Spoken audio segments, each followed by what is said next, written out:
Olá pessoal, boa noite. Esse é o Wisecast, um podcast sobre saúde, beleza, bem-estar e odontologia. Estamos aqui hoje com um convidado muito especial. Eu estou aqui com o currículo dele. É um currículo que me deu inveja logo de cara. Que o cara é coordenador de curso de odontologia da Estácio em Ribeirão Preto, especialista em cirurgia bucomaxilofacial, mestre e doutor em cirurgia pela USP. Eu tô aqui me tremendo de inveja, gente. Boa noite, Rafael. Boa Tudo noite, bem? tudo bem? É só para encher linha. Não tem Só falar que é mestre e doutor em cirurgia pela USP já basta, né? Não precisa falar mais nada. tudo Bom, certinho. primeira pergunta, Rafa, que eu queria fazer para você é o seguinte. Tem muita gente que não sabe ainda o que um cirurgião bucomaxilo faz e às vezes não sabe nem que é dentista, né? Queria que Muita você gente, falasse muita gente. sobre isso, sobre o que um E é cirurgião faz. e é engraçado que... Oi? Aqui? Perfeito. Engraçado que essa especialidade ela é conhecida no meio da odontologia, mas desconhecida no meio, né, de pacientes, vamos dizer assim. Exato. Porque é uma especialidade que foge um pouco da odontologia convencional, né, da tradicional, vamos dizer, que é uma abordagem cirúrgica. A abordagem cirúrgica e a formação também é muito diferente, né? Nós temos uma residência, uma formação um pouco mais pesada, né? Uma das mais pesadas da odontologia. E nós temos uma abordagem cirúrgica não convencional da odontologia. O que significa isso? Foge um pouquinho de dente. Uhum. Eu falo que durante a pós-graduação, né, a residência, a gente fugia um pouco do dente. Uhum. A gente mexia com trauma facial, patologias faciais. E além disso, dentes, implantes, outras abordagens também. Então a bucomaxila ela é muito ampla na parte cirúrgica do processo, né? Por isso que foge um pouquinho do convencional. E aí tem uma parte que é bem hospitalar mesmo, né, Rafa? Sim. Nós temos, por exemplo, na formação da residência, nós temos quase todos os pacientes operados são hospitalares. Uhum. Então, o caminho do hospital para nós é muito comum. O caminho do hospital é muito comum. Né? Uhum. Então, as abordagens que nós fazemos, por exemplo, traumas de grande porte, patologias de grande porte, reconstruções de grande porte, próteses de grande porte, tudo isso envolve hospital. Isso que eu ia perguntar. Por exemplo, chega um cara lá todo acidentado no hospital. Vocês são os primeiros? Como que funciona? É uma abordagem conjunta. Uhum. Então, por exemplo, tem a equipe médica, né, o que tem o primeiro atendimento, né, e juntamente com a equipe médica vem a bucomaxilo, principalmente em traumas faciais, relacionados a traumas faciais, né.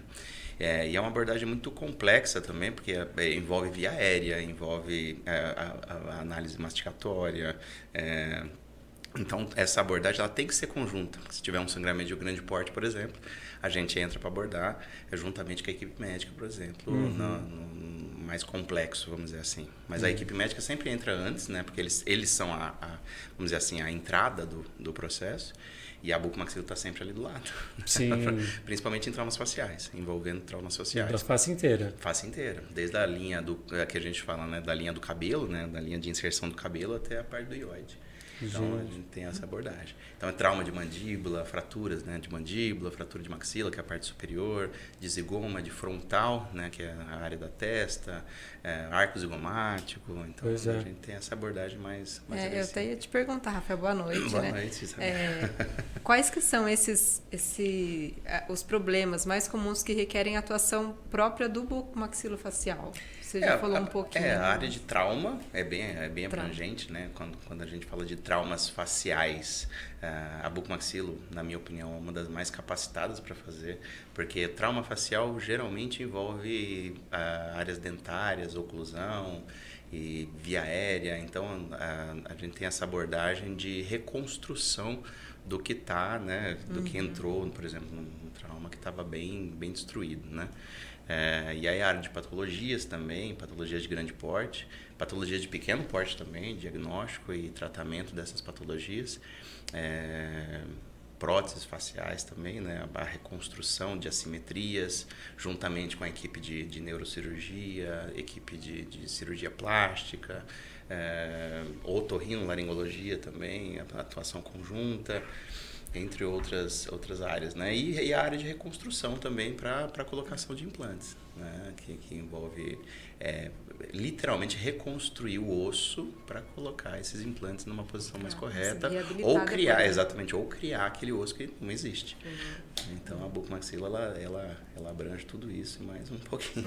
Você vê, Thiago, o dentista faz tudo e não queriam deixar fazer botox. Você pode uma coisa dessa? Exatamente. Tanto que quando veio essas primeiras abordagens, né, da harmonização orofacial, desde que com uma formação adequada, eu sempre me perguntava por que não. Então, uma coisa, né? E na bucomaxila é engraçado, porque a gente tinha por exemplo, nós fazíamos e realizamos ainda relatórios de cirurgia ortognática e era proibido, quase proibido falar que era para fins estéticos. E era muito engraçado, né? Sim. Você fala assim, vou fazer uma ortognática, né? que é o reposicionamento maxilomandibular numa posição mais correta, né? Para mastigação, por exemplo, ou para reposição óssea mesmo, de discrepâncias, né? Da relação de maxila e mandíbula com relação ao resto do esqueleto humano, né?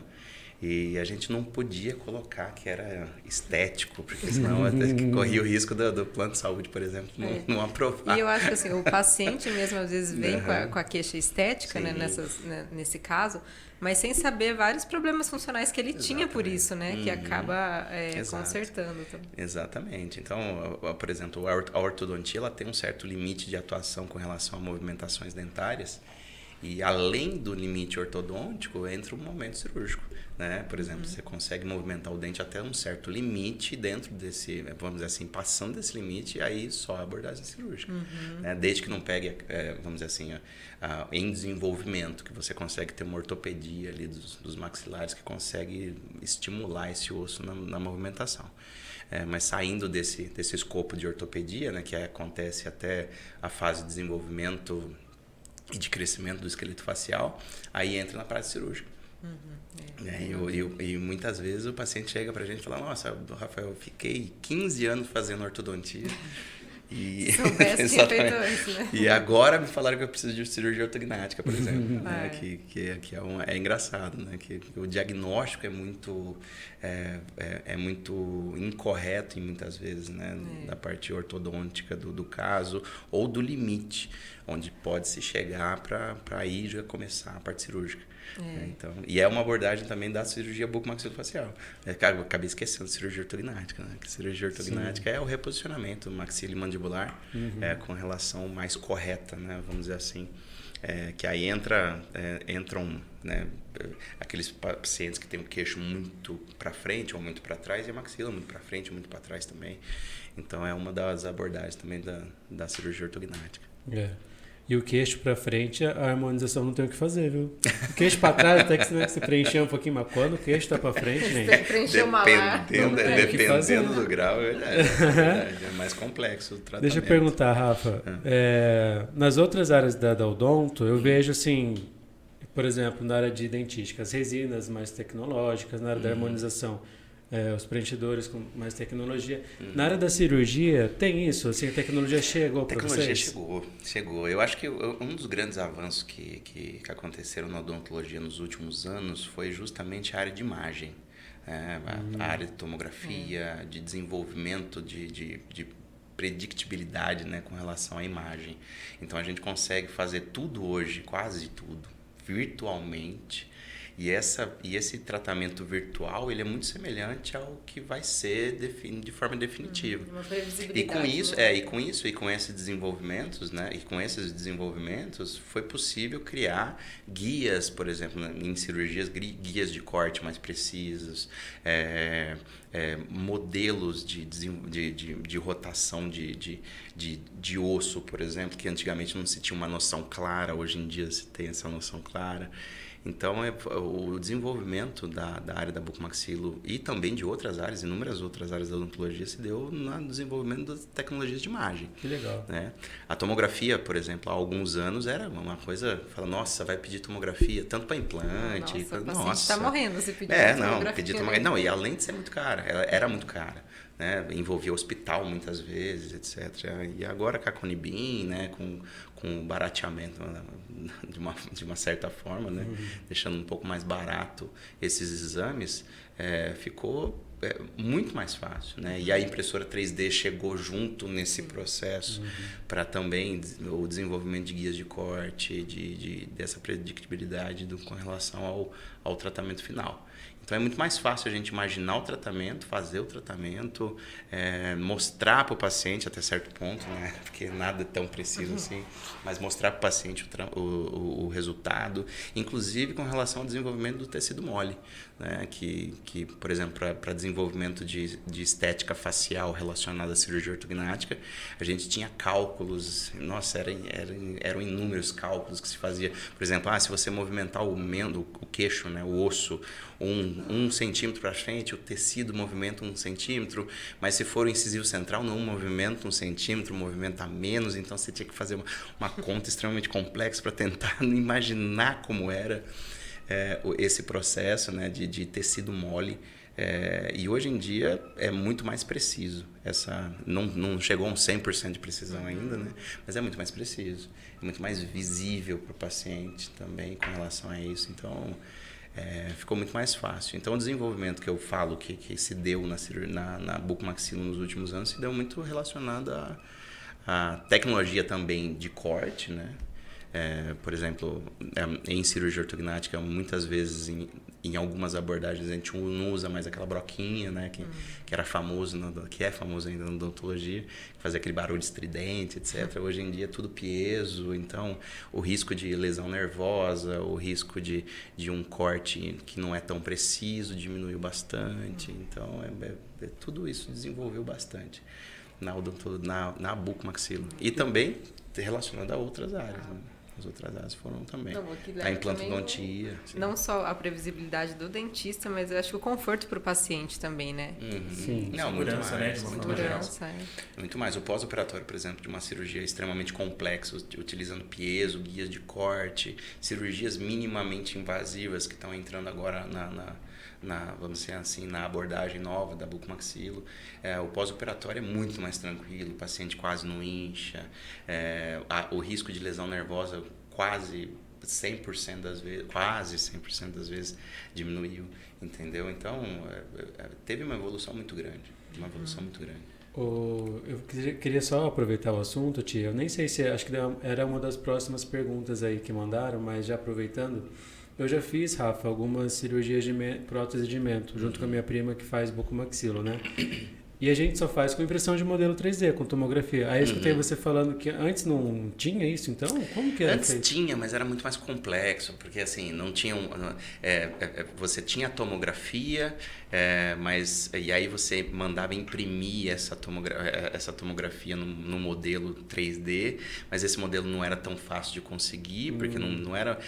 Por exemplo, hoje você faz a tomografia, transfere esse daikon da tomografia em um modelo STL, que a gente chama, que é um modelo para impressão tridimensional daquele modelo, e depois associa a maxila e mandíbula, e aí, então você consegue, por meio de scanner, por exemplo, escaneamento dos dentes, aí você sobrepõe um no outro, então tudo isso é feito hoje em dia virtualmente.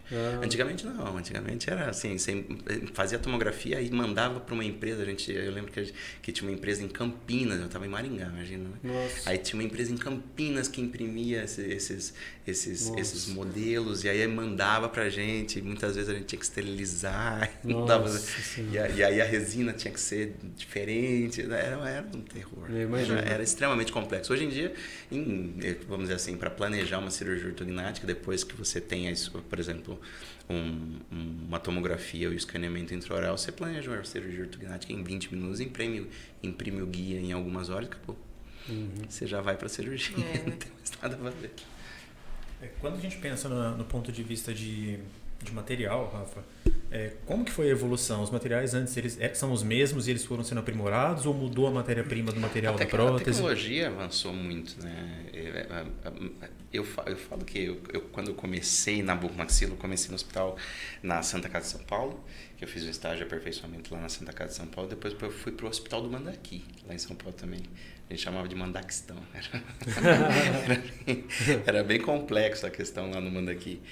Mas a gente usava, em alguns casos, por exemplo, de trauma, placas que a ortopedia usava na mão, porque não tinha, vamos dizer assim, a disponibilidade de placas de titânio específicas, né? Específicas, mais delicadinhas, etc. A gente usava placa de mão. Mas a tecnologia dos materiais das ligas que são usadas, por exemplo, em placas e parafusos, em próteses, elas evoluíram muito. Né? O interesse do mercado aumentou bastante. Né? Toda vez que você tem um interesse do mercado e no desenvolvimento de novas tecnologias, fica muito mais fácil. Fica muito mais fácil. Tem a demanda, né? Isso se vê, por exemplo, na ROF. Né? Por exemplo, não tinha a odontologia, tudo que fala de odontologia é muito difícil de conter, porque a quantidade de dentistas é muito grande no Brasil. Né? Inclusive, a gente bateu recordes aí de quantidades. Né?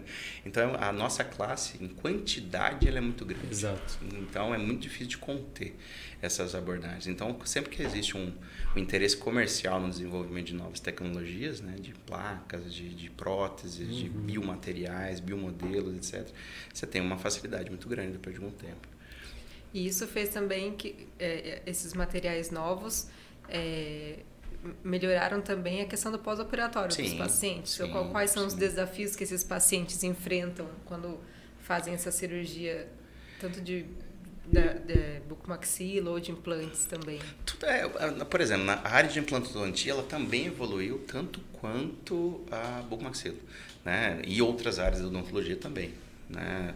Quando a gente fala da implantodontia, por exemplo, hoje em dia a abordagem conservadora cirúrgica é uma realidade. Então você tem cirurgias guiadas hoje, né? Guiadas por guias cirúrgicos extremamente precisos, né? Com relação a posicionamento de implantes, por exemplo, que você consegue colocar um implante quase sem técnica, vamos dizer assim, né? É perigoso falar isso, mas é quase sem técnica. Né? Desde que seja bem feito e feito por alguém experiente a parte de impressão e de posicionamento desses implantes.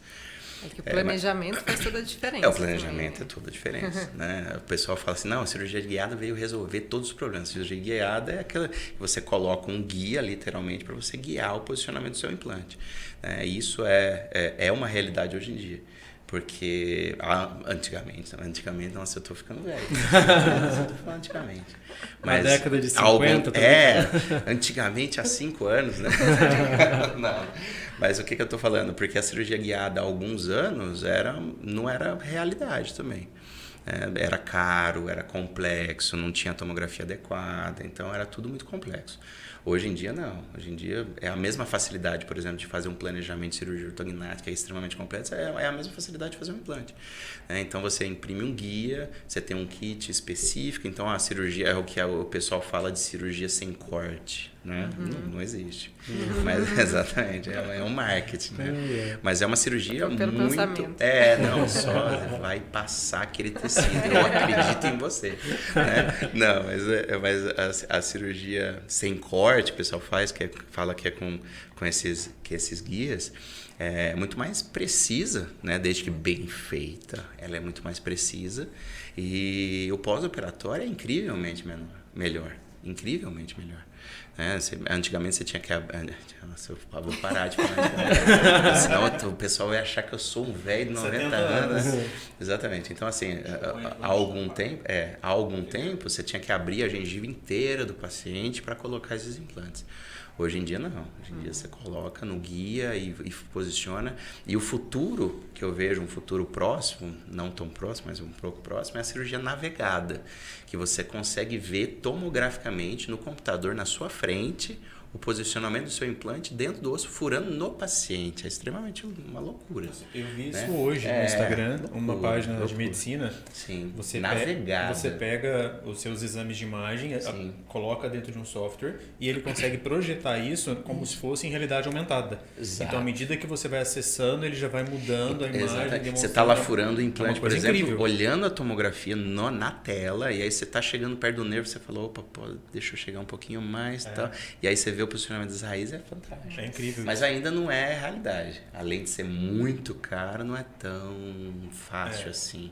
É um trambolho que você tem que colocar em cima do paciente. Né? Mas já existe essa tecnologia. Já existe. Já existe no Brasil, inclusive. Apesar do preço mais elevado e da complexidade de se fazer ainda, os equipamentos são muito grandes, etc. Mas já existe. Você consegue. Eu fiz alguns treinamentos com relação à cirurgia navegada e assim, eu imaginei o futuro ali naquele processo. Você não olha para o paciente.